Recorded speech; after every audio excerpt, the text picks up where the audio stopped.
All right, we are on part one of Christ Be All Around Me. This is a little tutorial I'm doing for this song.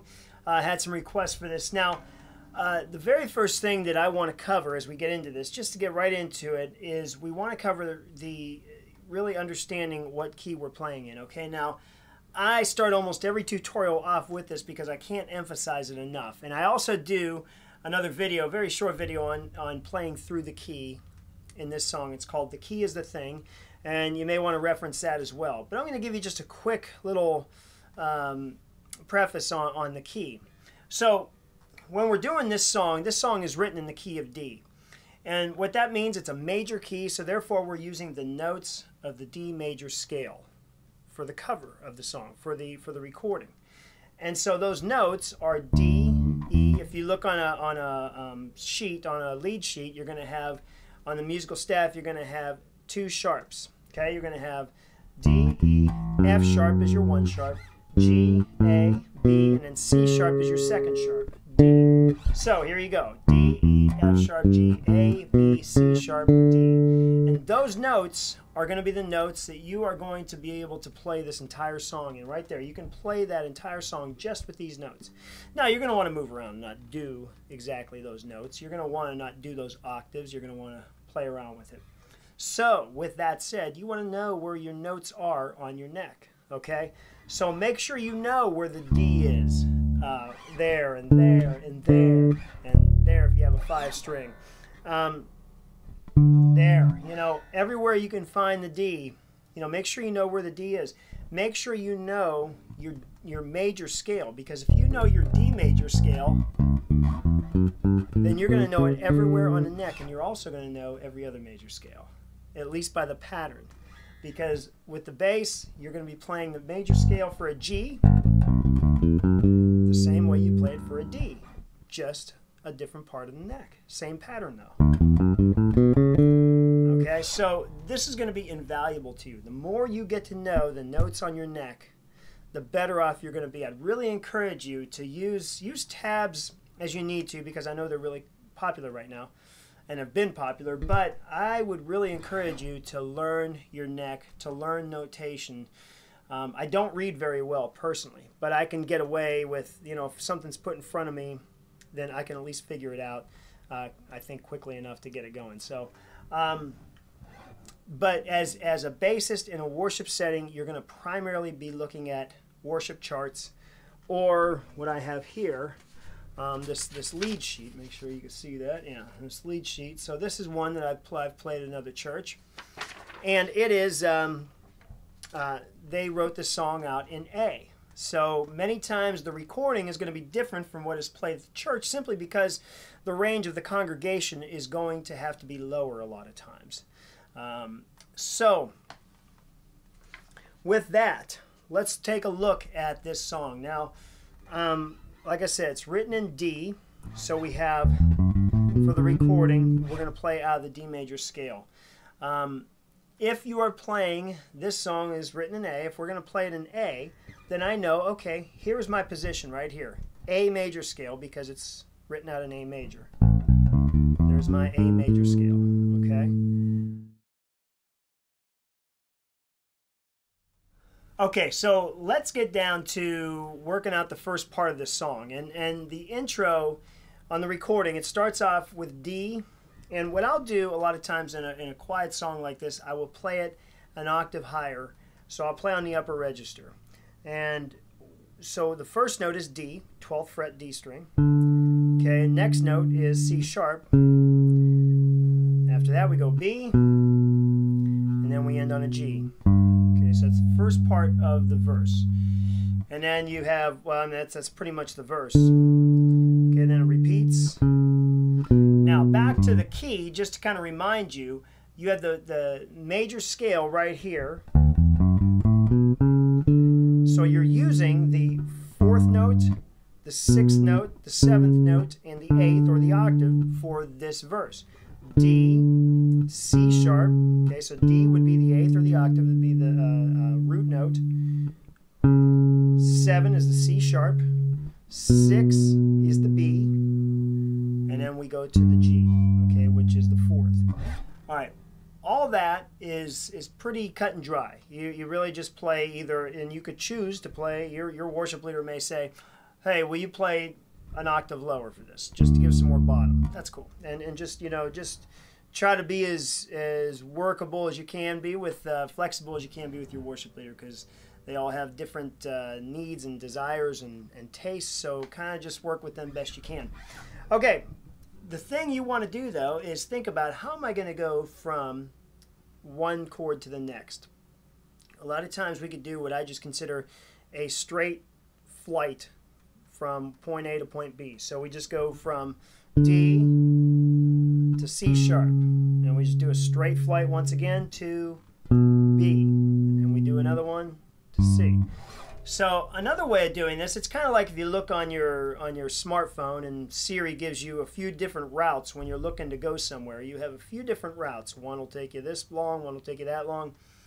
But there are sometimes 2 or 3 different ways you could go somewhere, and it'll get you there almost the same amount of time. Same thing with these chords, with these changes here. You can go directly from chord to chord, but a lot of times I'll take what I would consider the scenic route. I'll add a little bit to the course to get there. So we can go, a lot of times what I'll do is I'll start, in this song I'll start with the D, and then I'll hammer on to the E before I go to the C sharp. So I'll go, okay, so I'll just take this little route. It's a longer way, but it gives a little more of a melodic feel to it. So this, here we go. So we're going, now hammer on. So I pluck and hammer. And if you can just use your index and ring finger, that's fine. Try to make use of all your fingers. That's just something I would recommend. And we're on our C sharp. Now I go to the B, and then instead of going to the lower G the first time, I'll take a little route from the D to the E and to the G. So it'll sound like this. All right, so if we play it in sequence, it'll go like this.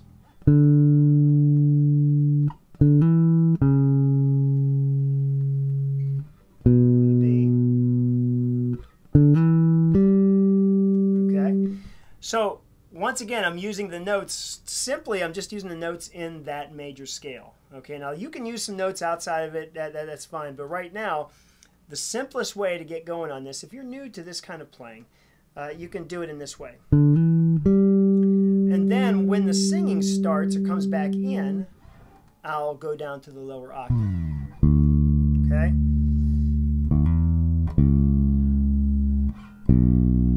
And then I'll play the lower G. But if you notice also, during that singing, during the verse, I'll play less. I will allow more space, and that's something you want to do. You want to be sensitive to where the song is going and what kind of feel that song is trying to produce. And then you want to support that with your bass line, not interfere with it. So part of being a good bass player, part of being a good musician all around, is being able to use our ears, listen, but also use our understanding of how a song should feel. So it requires a lot more than just playing the notes. And so we're going to start off with the second part of the verse. I'm just going to go to the D, then the C sharp, then the B, and then the G. Okay, then we repeat that. And when I go back into that repeat, so when we do the next part of the verse, the next line, I might hit the A and the B. So with a little ghost note there. All right, then I'll do it again. We'll go down to the B, and then we go down to the G, and then I might hit an octave because we hold that G for 2 measures.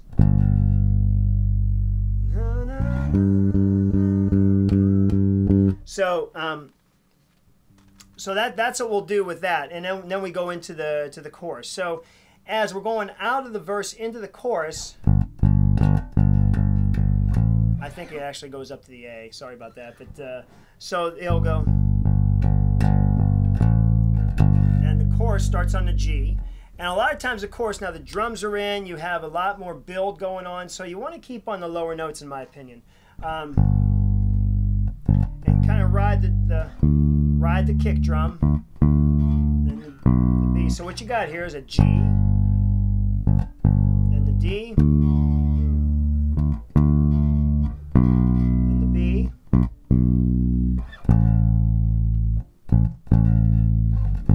so, you know, above and below me.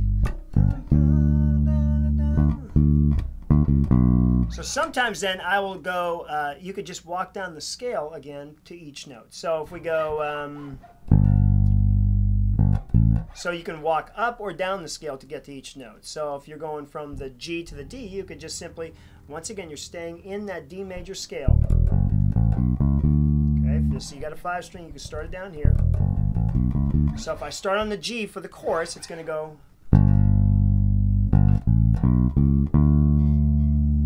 Okay, to the D, then to the B. You walk down the D, C sharp, B, and then you go to the A. All right.